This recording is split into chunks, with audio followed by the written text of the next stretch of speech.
வணக்கங்க. நான் வந்து தமிழர் மரபு இயற்கை விவசாய பண்ணையிலேருந்து பேசுறேன்.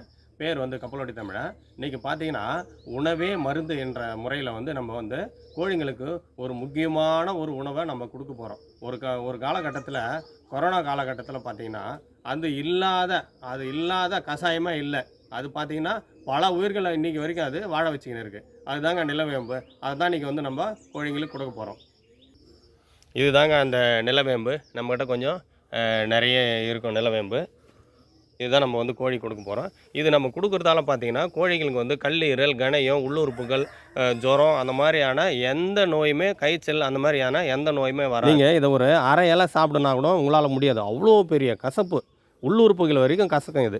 ஆனா, வாரம் வாரம் நீங்க இறைச்சி சாப்பிடுவீங்க. அதுக்கு தான் இந்த மூலிகைய கோழிங்களுக்கு குடுத்து, அந்த இறைச்சிய நாங்க வந்து மக்களுக்கு குடுக்குறோம். ஒரு காலகட்டத்தில இந்த கசாயத்த நம்பி தான் நெறைய பேர் இன்னைக்கு உயிர் வாழ்ந்துங்கிறாங்க. அப்படியே அந்த மூலிகைய வந்து நமக்கு கோழிங்களுக்கு போட்டு, அந்த இறைச்சி உங்களுக்கு நம்ம குடுக்கும்போது, உங்களுக்கு வந்து ஆரோக்கியமான ஒரு இறைச்சியா இருக்கும். சத்துள்ள ஒரு இறைச்சியாவும் இருக்கும். ஆனா, நீங்க வந்து வாரம் வாரம் வந்து நீங்க வந்து கறி சாப்பிடுற அந்த முறையும் உங்களுக்கு வந்து வாரம் வாரம் நடந்துக்கின்னே இருக்கும். அ இதுதான் நம்ம வந்து உணவே மருந்துன்ற முறையில வந்து நம்ப கோழிங்களுக்கு குடுத்து உங்களுக்கு இறைச்சியா குடுக்குறோம். எப்படின்னு கேட்டீங்கன்னா, இப்போ நம்ம மதுபோதை சாப்பிட்டா தள்ளாடுறோம், மூளை மயங்குது.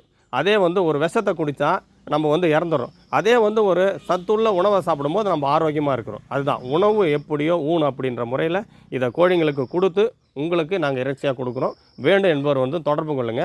நன்றி, வணக்கம்.